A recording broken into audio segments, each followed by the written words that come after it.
Sean, the Ghost O'Connell, and Liam, Deadeye Murphy, didn't just arrive in Liverpool, they stormed its streets with a ruthless mission to seize control of the city's drug trade at any cost.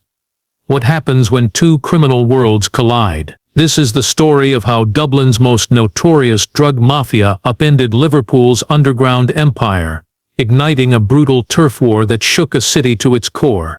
Liverpool had long been known for its strong, tightly knit criminal networks controlling the city's drug trade. For years, these gangs operated like well-oiled machines, maintaining a fragile but effective balance of power. Their operations were ruthless, but the boundaries were clear, and rival groups respected an unspoken code. This order, violent as it was, kept the worst chaos at bay, and allowed these gangs to thrive. Most residents knew of their presence, but few dared to get involved. The police were stretched thin, and corruption often made it difficult to make significant headway against them. Across the Irish Sea, Dublin's drug scene was a different story. The city had become overcrowded with criminal groups competing fiercely for limited turf. The streets of Dublin were marked by frequent violence, but the sheer number of gangs made any one of them vulnerable. While the competition was fierce at home, some of Dublin's most notorious drug mafias began to look outward, searching for new opportunities.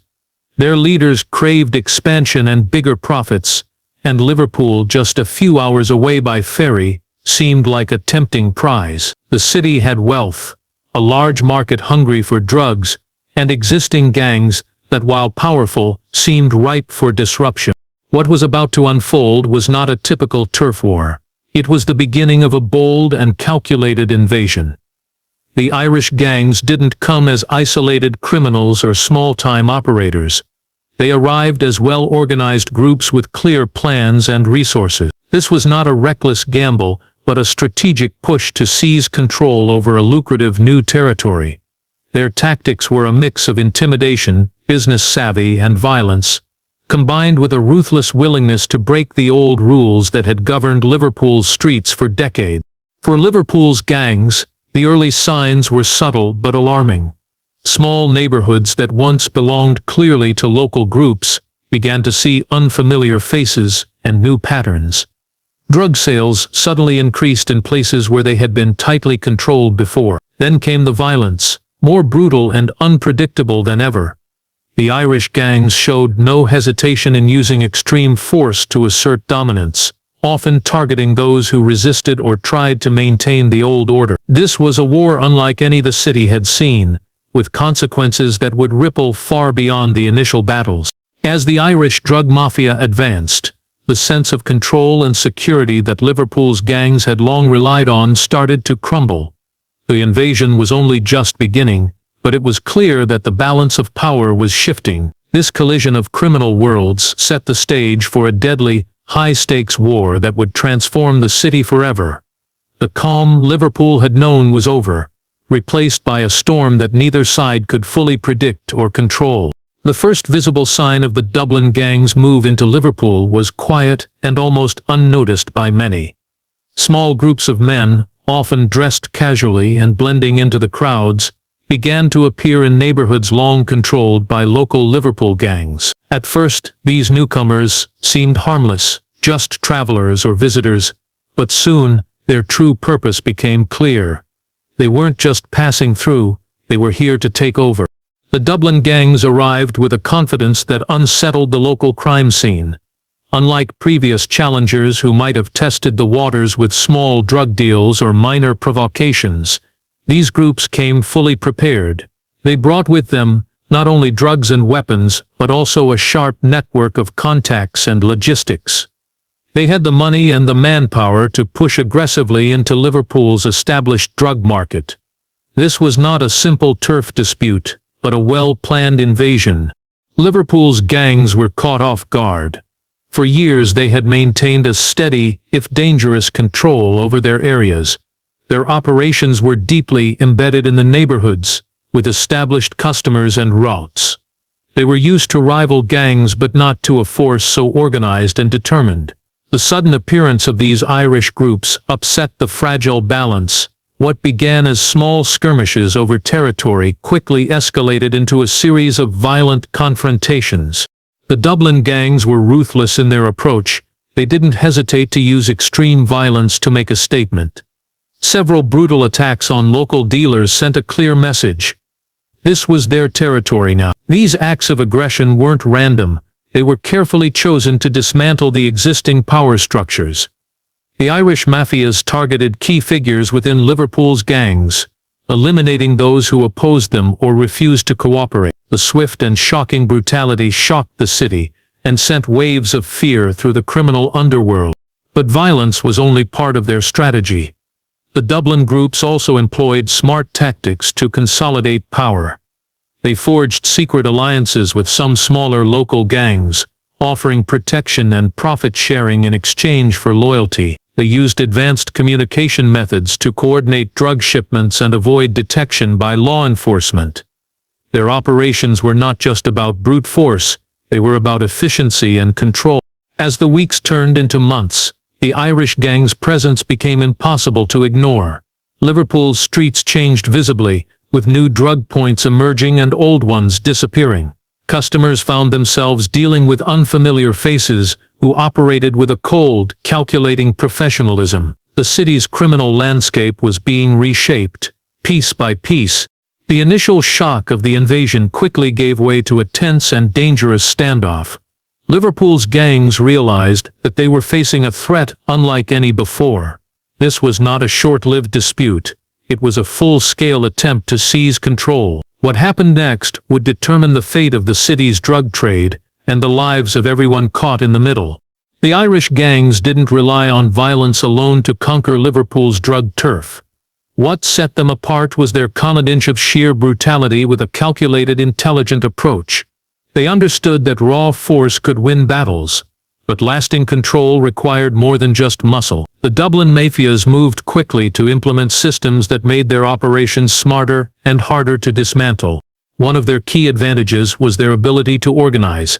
Unlike many local gangs in Liverpool which operated through loose networks and personal loyalties, the Irish groups ran their businesses like corporate entities. They had clear leadership hierarchies, specialized roles, and long-term strategies. This structure allowed them to respond quickly to threats, manage resources efficiently, and expand their influence without chaos. Enforcers, logisticians, suppliers, and street-level dealers all worked together seamlessly. Technology played a surprising role in their success. The Dublin mafias made use of encrypted messaging apps and GPS tracking to coordinate drug shipments and monitor police activity. This use of modern tools gave them a significant edge over Liverpool gangs, many of whom still relied on older, less secure methods. It was almost impossible for law enforcement to intercept communications or predict their movements. This sophistication frustrated police efforts and gave the Irish gangs a sense of invincibility. But their intelligence wasn't limited to technology. The Dublin groups were experts at gathering information. They planted informants within rival gangs and local communities to stay one step ahead. This intelligence allowed them to avoid ambushes, identify weak points, and sabotage Liverpool's operations before conflicts even erupted. Their knowledge of the city grew quickly, allowing them to exploit vulnerabilities and gain ground without unnecessary risk. Of course, this careful planning didn't mean they held back on violence. The Irish gangs used brutality as a strategic weapon. Attacks were swift, targeted, and meant to send unmistakable messages. They rarely wasted time on random acts of violence. Every assault had a purpose: to break the spirit of resistance, to remove key figures, or to intimidate potential enemies. This combination of brains and brawn created a powerful force few could stand against. Liverpool's gangs found themselves struggling to keep up. Their old methods and rivalries made it difficult to present a united front. Some tried to escalate violence in response, but without the same level of organization or intelligence, their efforts often backfired. Others attempted to negotiate or form alliances, but trust was fragile in a world where betrayal was common. The Dublin Mafia's blend of brutal force and sharp strategy was reshaping the landscape of Liverpool's criminal underworld. Their rapid rise was a clear warning. This was not just a takeover by numbers but a smarter, more ruthless criminal machine. The battle for the city had entered a new phase, one where survival depended on more than just firepower. Liverpool's gangs refused to surrender quietly to the Irish invasion. Despite the sudden and overwhelming pressure, they rallied to defend their turf with fierce determination. For decades, these local groups had controlled the streets and drug markets, with a mix of intimidation, loyalty, and deep knowledge of their neighborhoods. They knew that losing ground to the Dublin mafias would mean losing not only money but also respect and power. So, the fight back began in earnest. The resistance took many forms. Some gangs doubled down on violence, launching retaliatory attacks against Irish operatives wherever they appeared. Shootings, beatings, and vandalism became common as both sides fought for control. The violence spilled beyond gang members and started affecting the wider community. Innocent bystanders were caught in crossfire. Businesses suffered, and the city felt the impact of this escalating war. Fear gripped neighborhoods that had once been relatively stable. But it wasn't just brute force that Liverpool's gangs used. Recognizing the strength and organization of their opponents, some groups sought to strengthen their networks by forging new alliances. Old rivalries were temporarily set aside as the gangs realized that unity was essential to stand a chance against the Irish Mafia's calculated tactics. These alliances were fragile and often uneasy, built on mutual need rather than trust. Still, they provided a boost in manpower and resources. Information gathering became a crucial part of the resistance. Liverpool gangs deployed informants and spies of their own to monitor Dublin's movements and plans. They worked to identify leaders and key players within the invading groups, hoping to strike at the right targets to disrupt operations. This shadow war of intelligence added a new layer of complexity to the conflict, as both sides tried to outwit and outmaneuver each other. The streets of Liverpool became a battleground, with tension so thick it could be felt by residents. Areas once peaceful were now marked by graffiti warnings, barricades, and the presence of armed guards. People lived in constant fear of violence erupting unexpectedly. Local businesses suffered as customers stayed away, and some shops closed their doors permanently. The city's sense of normal life was shattered. As the conflict intensified, law enforcement agencies increased their efforts to intervene. Police patrols became more frequent, and special task forces were set up to target the gangs. However, the gangs' deep roots in the community and their use of encrypted communication made it difficult for authorities to make significant arrests or fully dismantle the networks. The war between the gangs continued largely under the radar, leaving Liverpool caught in a cycle of violence and fear. Despite the mounting pressure, Liverpool's gangs refused to give up. Their resistance, while costly, demonstrated the strength of their hold on the city and the lengths they were willing to go to defend it. The battle lines were drawn sharper than ever, with both sides preparing for a long and brutal struggle. The city had become a dangerous chessboard, where every move could mean survival or destruction. As the violent battle for control of Liverpool's drug trade raged on, unexpected shifts began to take shape behind the scenes. Among Liverpool's gangs, a faction emerged that believed continuing the fight alone would only lead to destruction and loss. These members recognized the growing power and organization of the Dublin Mafia and sought a different approach, one that involved negotiation and alliance rather than endless bloodshed. This faction reached out quietly to a smaller, less dominant group within the Irish ranks. Unlike the main Dublin Mafia leaders, who pushed aggressively for full control, this faction was more open to compromise. They saw potential benefits in cooperating with local gangs rather than fighting a costly war. The idea was to create a fragile partnership that would allow both sides to profit without further devastating the city. This was a risky move that went against the typical ruthless nature of both criminal worlds, but offered a chance to halt the escalating violence. The initial cooperation focused on dividing territories and sharing profits from drug sales. Liverpool's faction would maintain control over certain neighborhoods, while the Dublin group would operate in others. They agreed to avoid direct conflict and even provided each other with protection against rival gangs. This partnership introduced a strange new dynamic to the streets, a truce born out of pragmatism rather than trust. However, confusion spread within the Irish ranks as some saw cooperation as a weakness, while others saw it as a smart move to consolidate power quietly. This internal disagreement weakened their unified front and gave Liverpool's gangs a momentary reprieve. But the truce also angered many within both criminal worlds who viewed any alliance as a betrayal of their cause. Ultimately, the fragile alliance couldn't withstand the pressure from hardliners on both sides. The distrust was too great, and the lure of total control too tempting. The truce dissolved as swiftly as it had formed, replaced by renewed violence and suspicion. This brief cooperation, however, revealed how desperate and complicated the battle had become, showing that even the most ruthless gangs sometimes had to negotiate with their enemies to survive. The failed alliance added a new layer of tension and unpredictability to the war.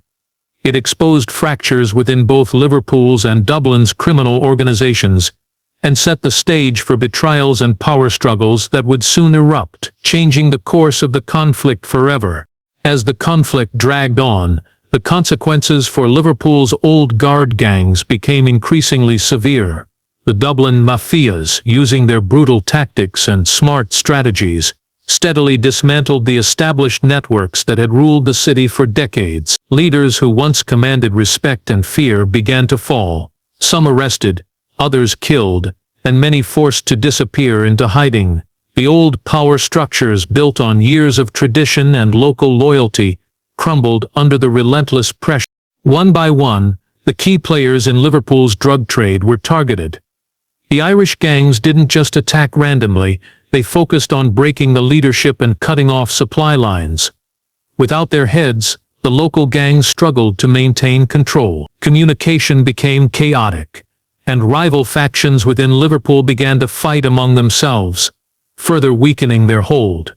The Dublin groups took advantage of this internal disorder, moving quickly to fill the gaps. The Dublin Mafia's takeover wasn't just about violence, it was a systematic takeover of Liverpool's drug market infrastructure.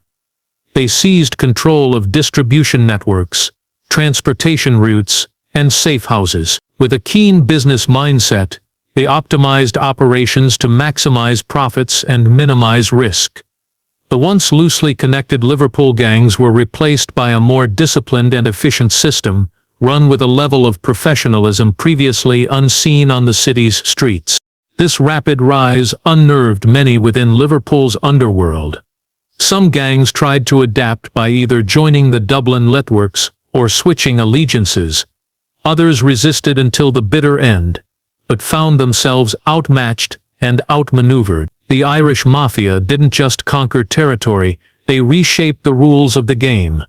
The old ways of doing business were gone, replaced by a new order controlled by Dublin's powerful criminal organization. The changes affected more than just the gangs themselves. Liverpool's neighborhoods experienced shifts as well. Some areas saw a temporary reduction in violence as the Irish Mafia imposed a harsh but stable control. Others became hotspots for criminal activity as turf battles flared and smaller groups fought for survival. The community, already battered by years of gang violence, found itself caught in a complex and dangerous new reality. Law enforcement faced enormous challenges, trying to respond to this transformation. The sophisticated operations and tight security of the Dublin gangs made it difficult to gather evidence or make major arrests. Corruption, fear, and the gangs' deep roots in local communities complicated efforts further. While police raids occasionally disrupted drug shipments or led to minor arrests, the overall power shift continued largely unchecked. By the time the Irish Mafia seemed close to full domination, the landscape of Liverpool's drug trade had been irrevocably changed. The old guard had fallen, and a new, more ruthless order was in place. But this rise to power was far from smooth. Beneath the surface, tensions simmered, and rival factions within the Dublin Mafia itself began to eye control, setting the stage for conflicts yet to come. The war for Liverpool's streets was entering a dangerous new phase, one that would test loyalties and threaten to explode in unexpected ways. Just as the Dublin Mafia seemed unstoppable in their conquest of Liverpool's drug trade, an unthinkable event sent shockwaves through both criminal worlds. A high-ranking and influential leader within the Irish gangs mysteriously vanished without a trace. This sudden disappearance was unexpected and baffled everyone involved, from allies to rivals. No one knew where he had gone, what had happened to him, or whether he was still alive. This leader was more than just a figurehead. He was a key strategist and enforcer who held significant sway over the operations in Liverpool. His ability to manage the complex network of dealers, suppliers, and enforcers was a vital part of the Dublin Mafia's success. Without his guidance, the carefully planned expansion began to unravel. The power vacuum he left behind sparked immediate unrest and confusion. Both sides of the conflict reacted with shock and paranoia. Within the Dublin gangs, suspicion grew quickly. Was he betrayed by his own men? Had rival factions within the Irish Mafia orchestrated his disappearance to seize power? Or had Liverpool's gangs somehow managed a covert hit? No clear answers emerged, but the fear of betrayal led to violent reprisals against suspected traitors. Internal mistrust fractured the once unified Irish front. Liverpool's gangs, meanwhile, saw an opportunity. The mysterious vanishing unsettled the Dublin invaders and weakened their hold on the city. For the first time in months, Liverpool's criminals felt they might regain lost territory. But uncertainty also bred caution. No one was sure if this was a sign of weakness or a trap. The disappearance introduced an unpredictable element into the war, making the situation more volatile than ever. As the weeks passed with no news of the missing leader, tension mounted. The Dublin Mafia's internal power struggle intensified. Rival factions emerged, each vying to fill the void. These conflicts turned deadly, with assassinations and violent skirmishes within the ranks. The focus shifted inward, distracting the Irish gangs from their external fight for Liverpool's streets. The instability in the Dublin Mafia gave Liverpool's gangs a chance to regroup and strike back. But the chaos was a double-edged sword. The unpredictable violence and shifting alliances created a dangerous and unstable environment for everyone involved. Civilians found themselves caught in crossfire more often, and the city's sense of security deteriorated further. This unthinkable disappearance changed the course of the war in ways no one could have predicted. What had started as a fierce and focused invasion became a fractured, brutal conflict, filled with suspicion, betrayal, and uncertainty. The battle for Liverpool's drug trade entered a new and even more dangerous phase, one where the rules no longer applied and survival depended on both strength and cunning. The disappearance of the Dublin Mafia's leader unleashed chaos within their ranks. Without a clear figure to command loyalty and made decisions, the Irish gangs fractured into rival factions, each determined to claim control. What had once been a disciplined, well-organized force now became a battleground of internal power struggles. The infighting was brutal and swift, with assassinations and violent confrontations erupting as factions fought to fill the leadership void. This internal war weakened the Dublin Mafia's hold on Liverpool's streets. The carefully coordinated operations that had once made them so formidable began to unravel. Supply lines were disrupted, communication broke down, and trust evaporated. Many lower-level members grew uncertain whom to follow, leading to confusion and defections. The Irish gangs were no longer the unified force they had been, and this vulnerability did not go unnoticed. Liverpool's gangs seized the moment to strike back. Seeing the disarray among the Irish invaders, they launched coordinated attacks to reclaim lost turf and disrupt drug distribution points. The city's criminal landscape, once dominated by Dublin's ruthless mafia, became a chaotic patchwork of shifting alliances and contested territories. For the first time in months, Liverpool's gangs felt they had a real chance to regain control. But the renewed violence brought fresh dangers. The battles were more unpredictable and desperate than before, with no clear leaders to negotiate or control the fighting. Innocent residents found themselves caught in the escalating crossfire, as shootouts and ambushes increased across the city. The streets grew even more dangerous, and the sense of fear among the public deepened. Law enforcement agencies struggled to keep up with the rapidly changing situation. The internal conflicts within the Dublin gangs made it difficult for police to predict movements or identify key players. Meanwhile, Liverpool's gangs, emboldened by their resurgence, became more aggressive, complicating efforts to restore order. Despite increased patrols and targeted raids, the police found themselves reacting rather than controlling. The infighting also spilled over into the wider Dublin Mafia network. Rival factions in Ireland began jockeying for influence over the Liverpool operations, leading to violent disputes that crossed borders. The criminal war was no longer just a turf battle in Liverpool. It had become a tangled mess of factional warfare that threatened to engulf both cities. As the dust settled from this chaotic period, it was clear the conflict had entered a dangerous new phase. Neither side held clear dominance, and the war for Liverpool's drug trade was now a fragmented, unpredictable struggle. The consequences were severe. Broken alliances, shattered trust, and a city gripped by violence and uncertainty. The battle lines were blurred, and the fight for control had become more deadly and more complicated than ever before. As the war for Liverpool's drug trade spiraled into chaos, the city reached a breaking point. The arrival of new, ruthless players, combined with the fractured Dublin Mafia and the struggling local gangs, created a volatile and dangerous environment. Violence became an almost daily occurrence, and the social fabric of many neighborhoods was unraveling. The public sphere was palpable, and the once vibrant city felt trapped under a dark cloud of crime and uncertainty. Law enforcement agencies intensified their efforts, launching coordinated crackdowns and targeted operations. They focused on dismantling drug networks and arresting key figures from all factions. These operations brought some temporary relief, but the gangs adapted quickly. The decentralized and fragmented nature of the conflict made it